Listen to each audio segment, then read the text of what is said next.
Welcome back to Am I Rich Yet? A podcast where we help millennials and Gen Zs spend, save, and grow their money smarter. Welcome to episode 21, where we are going to be talking about lifestyle versus finances. Why don't you sum that up? What is that?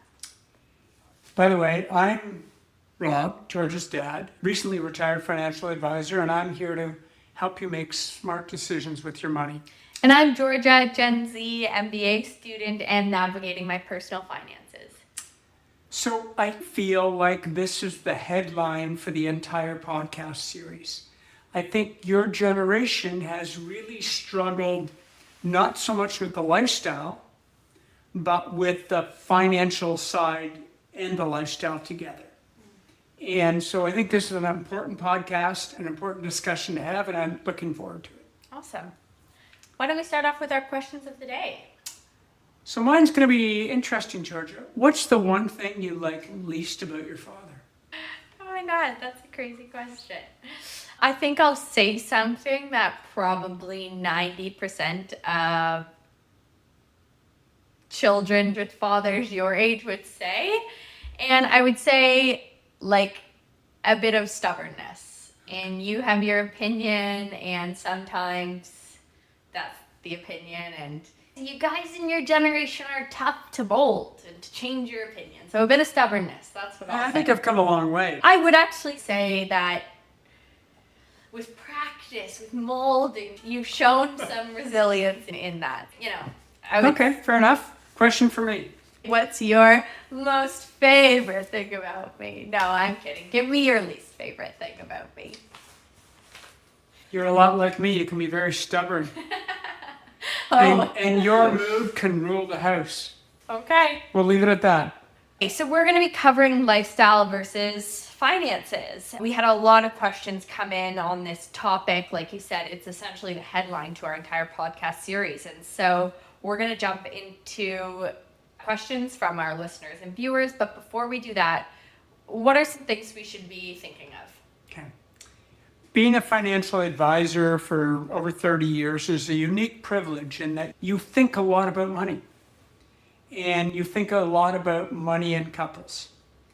And so I'm going to say this to start off. If your friends are spending more money than you on things, there's one of two things happening. If something appears too good to be true, it is too good to be true.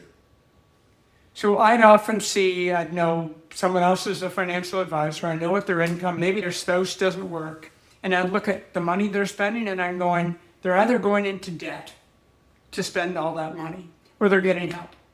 It's one of the two things. Or they have investment properties. Once you have, you kind of know that stuff.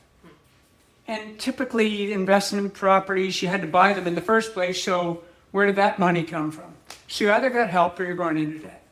And I think the same holds true for your generation. If you think some of your friends are just seem to be spending freely, they're getting help. They're not having to pay their rent or whatever it is, or they're going into debt. And neither of those, I think, are a good thing. I mean, help sounds great, but I don't think it's good for you. That's my take. That's my personal opinion, but I don't think it's good for you. Yeah. So that's just to get us started. We got a couple of questions. First question, how can we navigate expenses tied to things like wedding, destination, bachelorette parties, etc., when they're a good friend, but maybe this type of travel is out of budget? First thing is know your budget before you commit to things. Know what you can spend, whatever it is. You're going to a wedding, know what you can put towards it. And when there's a wedding, there's all kinds of things, getting the dress and who's paying. Can you afford it? So I think the key there is just be honest with yourself financially. Don't overcommit. Yeah. It's expensive, especially destination weddings. I know your generation love them. They're really expensive. Can you pull it off? Yeah. And because you don't want to go into debt going into a wedding. That's a horrible thing. That's not a good way to spend your money. We talked about this in previous episodes. True, real friendships, you should be able to say the words, I can't afford that. And sure, there might be disappointment and stuff, but you should respect your friend for being honest with you. And, you're going to have friends with different income brackets, most people, for the rest of your life. And you need to understand that's not a you thing, that's a them thing, and we all have to live within our means. Even things like a wedding gift. Weddings we've been to, I can't count how many weddings we've been to. We knew exactly what we were buying, and we had a budget that didn't change much. It went up with inflation and so on, but that's what we're spending on it as a wedding gift. Yeah. There were some exceptions. For the most part, it made life so much easier. We knew exactly what we were getting, as opposed to, what should we get for their wedding? And I was like, oh my God, like, Yeah. who needs that discussion? And if you're ranking your friendships by who's giving the biggest or who's making the biggest sacrifice, then your priorities are out of whack, and you should probably do We wanted to give them something that would last. That's what we did. Great. Okay. Next question. What is your opinion on spending money to make money? I feel I'm a spender and justify a lot of my spending with, oh, this will help me make more money. On the whole, I do feel as though my spending does often help me make more. Now, for listeners, I think what this person is getting at is things like investing in a Equinox gym membership that will suddenly put them in close proximity to other seemingly financially well-off people. Or, maybe a more practical example would be joining a golf club where your networking opportunities are expanded, and you're the product of the average 5 people you spend the most time with. There's that quote. So what is your take on that? I think spending money on things like wardrobe to look the part are really important, especially before you've learned anything, at least to look the part. I think that's really important, especially, even young financial advisors. I say you got to step up the dress code there. It's just not acceptable. You look like you're financially struggling. That's not how to be a good advisor. And even yourself, when you went into your career, you got to dress the part. And you always have. I didn't have to worry about that with you. But some people you need to tell them, you got to spend some money on your wardrobe. Okay, so that's important. I think spending money on educational conferences and all that, when you start getting into the car I drive, I don't know, I think that's in your head.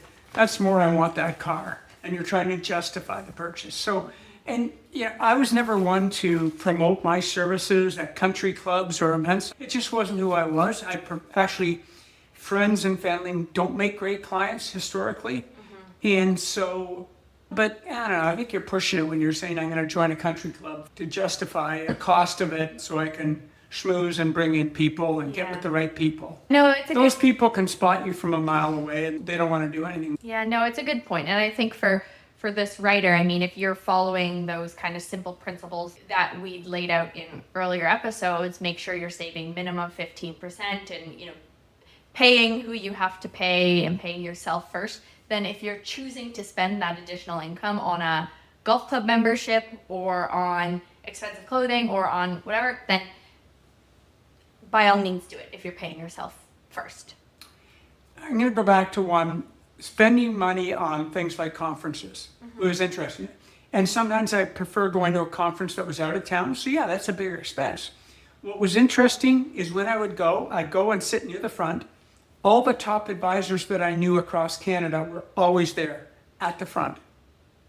And all the people who weren't that successful financially and didn't grow their practice said it was too expensive to go.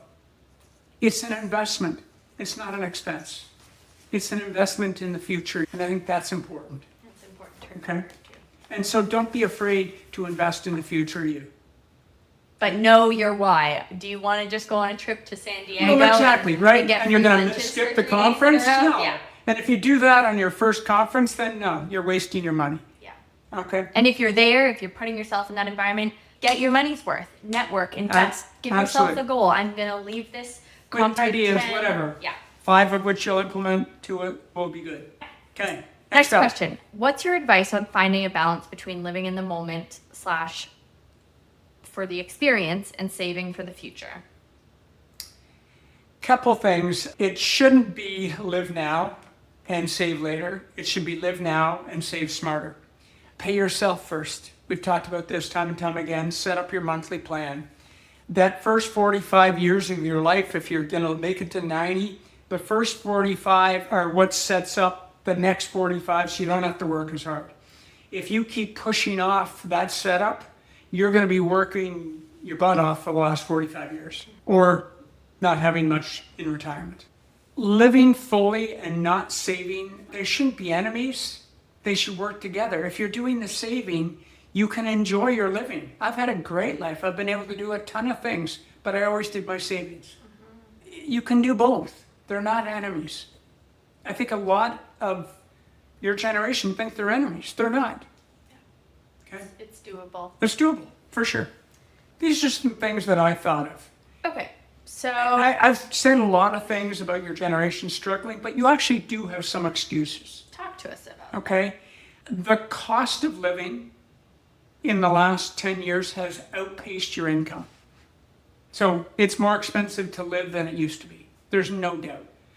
You're carrying a fair bit of debt. That makes it even more expensive, especially the millennials. So that's not an excuse, but because the cost of living was outpacing, you couldn't keep up. And so you fell behind, you've taken on some debt. You've got a bump in the road that you got to overcome.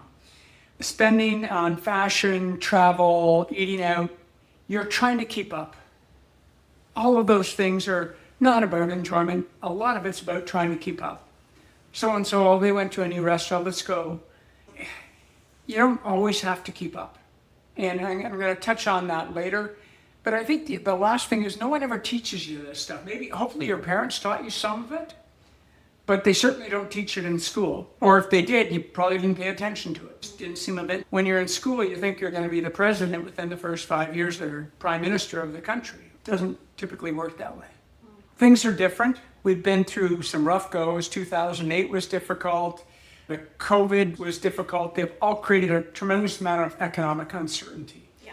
Changes in technology have created changes in careers and so on. Who knows what the careers of the future with AI coming in. So that's made it even more difficult. You've got to be creative. Getting access to credit cards. Push a couple buttons and you got a credit card. It's too easy. Now you can buy things and pay for it later. That's a horrible idea. Because you're overspending because you can't afford it, so you're going to pay for it later. Now, if you could afford it, you buy it now, pay for it later, and you put the money in the bank and invest it, that's different. But that's not what's happening. Most people are buying now and paying for it later, which just adds to the payment. Yeah. Okay? Nobody has cash anymore. And before, you used to be able to say, I got $100 in my pocket, that's all I can spend. Now you've got unlimited access on your credit cards or your debit cards, and you've got overdraft protection and all that stuff. And Apple Pay. Apple Pay, and I can pay with my watch, I can pay with my phone. It's too easy. E-transfers, all that stuff is just, it's too easy to spend money. Yeah. So those are your... Okay, so Gen Zs, millennials, you can feel a bit validated, or I hope you feel a bit validated after hearing some of these excuses, but something we've touched on as well is take ownership. Yep. For yourself. There are things that are out of your control, and if you're spending your life complaining and making excuses about the things that are out of your control, you're going to live a pretty miserable life. I'm going to go through one last thing. So I remember this quote, and it was talking about retail, but a lot of things in life. You can't get quality, service, and price all together. Something's got to give. The quality has to give. The service won't be great, or the price. It's kind of the same with your generation. You want all kinds of stuff, and you want great experiences, and you want to save. Something's got to give. If you want great experiences and saving, then you got to give up the stuff. If you want a lot of stuff and saving, you got to give up the experiences. If you give up the savings, and you just focus on stuff and experiences, you will have no financial future.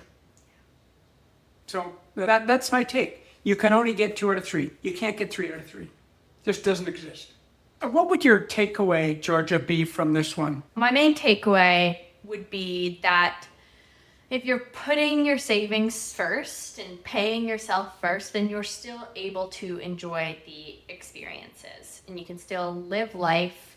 But another big thing is, level set your expectations as to what those experiences are. You're not going to be driving the fastest car, having the nicest clothes, setting your future self up for success, and only having to work 5 hours a day. It's not realistic. So level set those expectations, understand your priorities and what matters to you to live a fulfilling life, and then pay yourself first and then live it up. Question for you. We've had a lot of podcasts. Have you changed your thoughts on savings and experiences? Yeah, I mean, I think it's been one of the things you said that really stuck with me was that, like, what's that quote about the person with the biggest hat has no cattle? Right. Big hat, no cattle. It's a great quote that just kind of reinforces this idea that, like, especially with social media and stuff these days, you think everybody has access to everything and has more than you and lives a better life than you, but They got no cattle.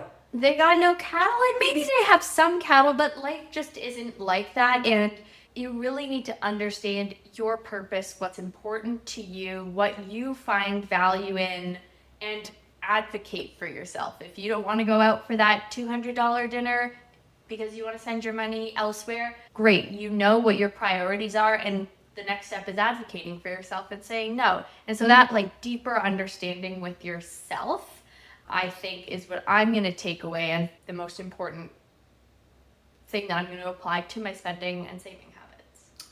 So if you want lots of cattle, you got to wear a small hat. Yes, I guess so. I mean, you can get that hat from Old Navy, like that pink shirt you There we were go. wearing in the last episode. That brings us to the end of another week. What are we going to talk about next week? Next week, we are talking about, do you need a financial advisor? Awesome. Well, thanks for joining us for another episode, and we look forward to seeing you next week. Thank you.